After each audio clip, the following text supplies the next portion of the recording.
The forest at the edge of town was home to many rabbits. When people came to feed the bunnies, no one noticed little Theo.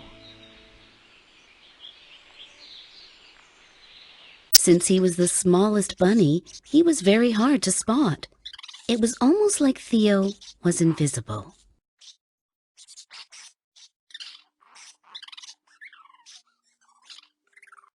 Until Emma, with her keen eyes and love of all things, spotted him amongst the brambles.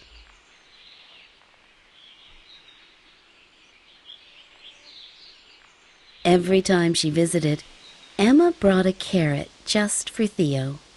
Emma even came on the cold winter days with snow blowing sideways to bring him his carrot.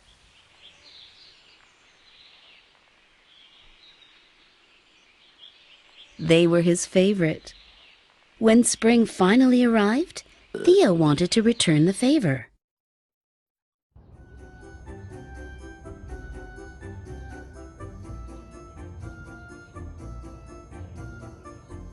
He hopped into town to find his friend the perfect Easter present. Naturally, Theo went straight for the carrots. To a bunny, nothing is yummier than a crisp orange carrot.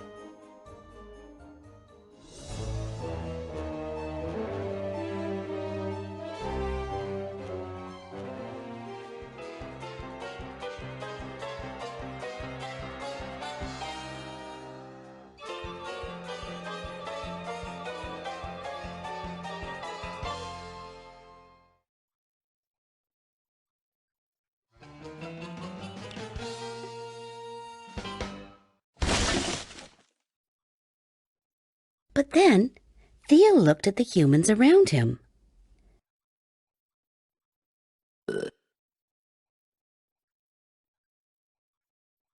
They were eating all sorts of Easter treats, but none of the humans were eating carrots.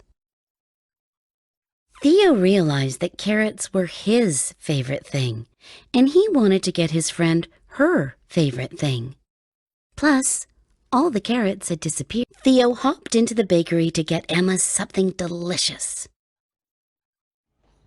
It was full of people. There was no way the baker could see a tiny bunny in the crowd. He raced away for fear of being stepped on.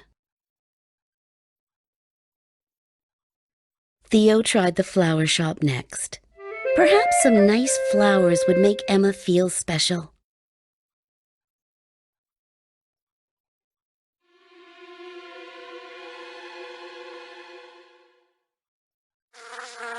The shop was so full of plants. Some were pointy, others were pokey, and all of it was too much for little Lastly, he went in the toy store.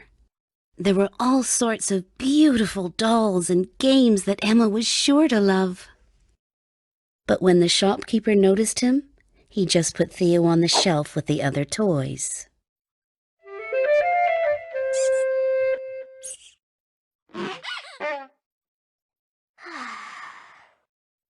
As Theo left the toy shop, he wondered how he could get Emma's present when he was too small to be noticed.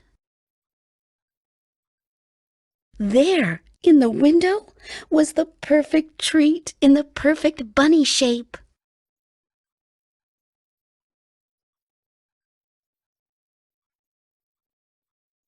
He entered the store ready to flap his ears, shake his tail, and squeak his loudest squeak to get the chocolatier's attention. But he didn't need to. The matron noticed Theo right away and was reminded of a day long ago. One crisp morning, a rabbit hopped through the matron's snowy backyard. His son sat mesmerized by the little bunny, but after it hopped away, the young boy began to cry. The matron was so touched by his son's reaction that he decided to make the boy his own bunny. He made it from the finest Lindt milk chocolate. wrapped the bunny in shiny foil, and tied a red ribbon with a golden bell around its neck so it would not get lost. "When the bell rings, you can easily find it," said the maitre to his delighted son.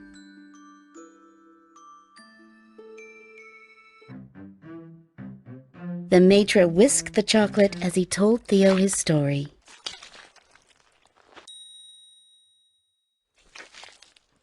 Once the chocolate was shaped like a bunny, the maitre wrapped it in golden foil. As a final touch, he tied on the red ribbon with the little gold bell.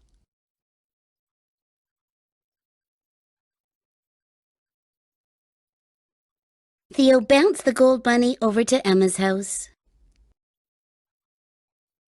He left the present at the door and hopped into the bushes to wait. He waited, and waited, and waited some more. No one came.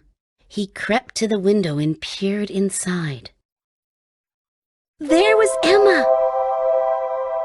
The little bunny tried to get her attention, but she and her family were too busy enjoying their big Easter lunch to notice him. Theo remembered the maitre's story about the original gold bunny and the bell. He knew just what to do. He lifted the gold bunny high over his head. The bell rang out loudly and the foil shone brightly, and it worked. The door opened and the little girl smiled down at her perfect present. Emma knew right away who the gift was from. Theo realized that a true act of kindness could make even the smallest bunny feel like a giant. Every year after that, Theo brought his friend a gold bunny and announced his delivery with the ring of the bell. Emma kept bringing him a carrot every day, except on Easter, when he would get 2.